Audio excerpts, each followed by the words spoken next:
Hello et bienvenue sur cette toute nouvelle vidéo. Aujourd'hui, je vous réalise donc cette vidéo pour vous parler un petit peu de ce qui s'est passé ces quelques dernières semaines et du fait que je n'ai pas forcément pu publier d'autres vidéos sur cette chaîne. Donc je vous explique ça juste après le générique. C'est parti!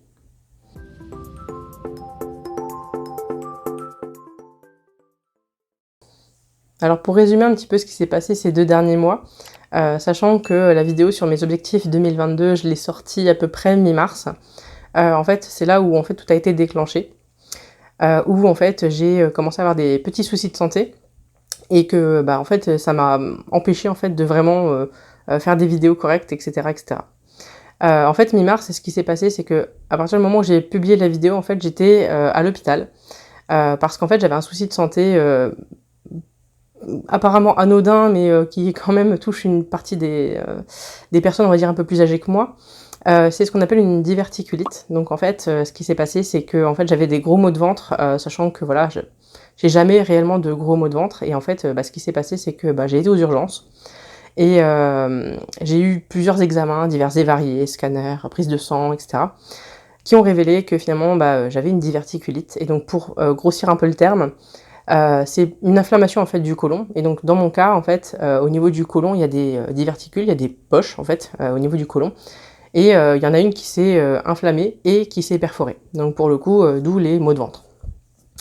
Donc suite à la découverte en fait de cette maladie, j'ai été prise en charge donc à l'hôpital et donc sur le coup j'ai dû rester à l'hôpital pendant presque une semaine. Et au bout d'une semaine, donc j'ai pu sortir avec une liste assez impressionnante de médicaments et aussi une ordonnance pour revenir refaire un scanner 1 mois plus tard, donc aux alentours de mi-avril. Et donc pour le coup, j'ai eu 2 semaines d'arrêt pour bien me reposer. Et il faut savoir que pendant tout le temps où j'étais à l'hôpital et même après, en fait, on m'a fortement conseillé d'utiliser en fait l'alimentation sans résidus. Donc en fait, qu'est-ce que c'est l'alimentation sans résidus? C'est une alimentation plutôt restrictive en fait en termes de petits éléments en fait qui peuvent ne pas forcément passer correctement dans le côlon et qui peuvent inflammer d'autres diverticules. Pardon.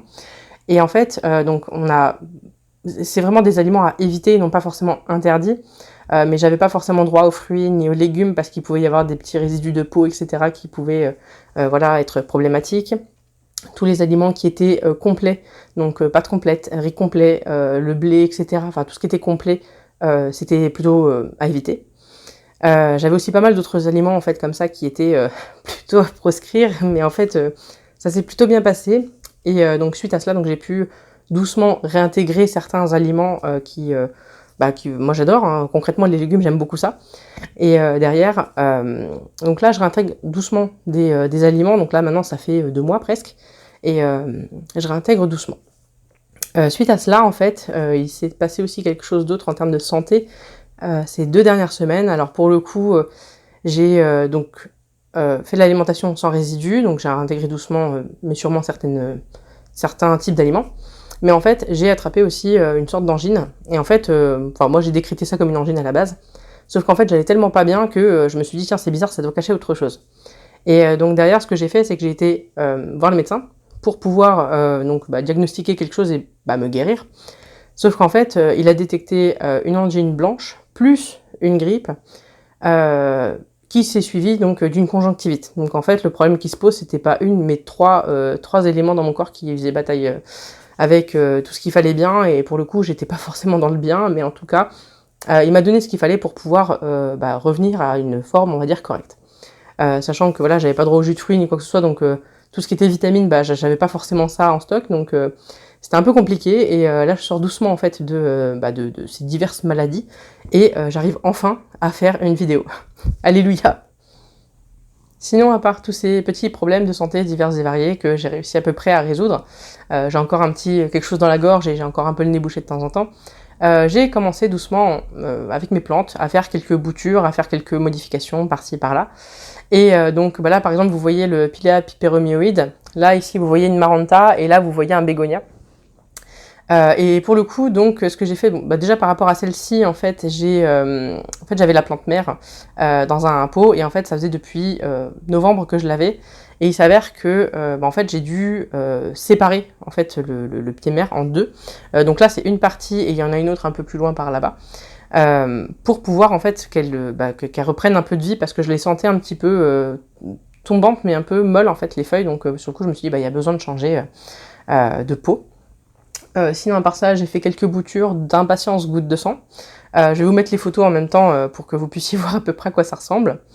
J'ai fait aussi des boutures de misère. J'ai aussi... qu'est-ce que j'ai fait d'autre? Je sais plus. J'ai aussi été... Enfin, je suis en contact avec une personne dans ma ville qui, elle aussi, est très fan de plantes. Et sur le coup, on s'est dit qu'on allait s'échanger quelques boutures. Donc pour le coup, je vais lui donner, moi de mon côté, des boutures d'impatience goutte de sang. J'ai aussi prévu une bouture de dragonnier fragrance Golden Coast. Et aussi une bouture de Mongoji qui a l'air d'aller plutôt bien sur le bord de la fenêtre. Donc tant mieux pour lui, ça me permet aussi d'enrichir un petit peu mon répertoire de boutures. Suite à cela, j'ai pas fait trop de modifications pour le moment parce que je sais pas encore trop comment je vais goupiller la suite en fait de mes boutures ou même de mes plantes. Il y a pas très longtemps, en plus de ça, j'ai malencontreusement fait tomber un pot de string of bananas. Donc c'est une sorte de chaîne de cœur mais avec des formes de bananes. Et pour le coup, en fait, ce qui est tombé, ce qui est cassé, en fait, je les ai mises dans l'eau et pour le coup, ça fait des racines, donc j'ai réussi à faire des boutures que je vais également donner avec la personne avec qui je suis en contact.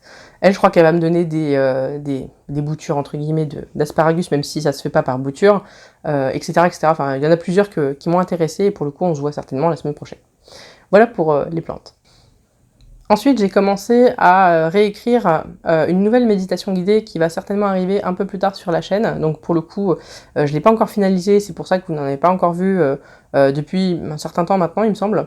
J'aime bien en faire de temps en temps, mais après c'est vrai que ça peut paraître répétitif, ça peut paraître un peu la même chose à chaque fois, sauf qu'en fait, moi je change en général les musiques, les thèmes, etc. Donc après, s'il y a des thèmes que vous aimez, n'hésitez pas à me les mettre dans les commentaires, parce que moi ça peut peut-être aussi m'orienter sur ce que vous préférez et adapter en fonction. Ah, j'ai oublié de vous dire aussi, j'ai une menthe que j'ai sur le bord de ma fenêtre qui, moi en général les menthes, je les fais mourir, je sais pas pourquoi. Enfin si j'ai bien une idée de pourquoi, mais ça je pense que tout le monde est au courant. J'arrose trop mes plantes de manière générale et les menthes sont toutes passées par là. Et derrière, celle-ci en fait tient bien parce que je l'arrose vraiment pas beaucoup. J'essaie vraiment de limiter l'arrosage, on va dire régulier, parce que moi j'aime bien arroser mes plantes, aller 2-3 fois par semaine dans les grandes lignes. Mais après, voilà, ça fait mourir des plantes. J'ai perdu des piléas, j'ai même perdu un lierre pour ça.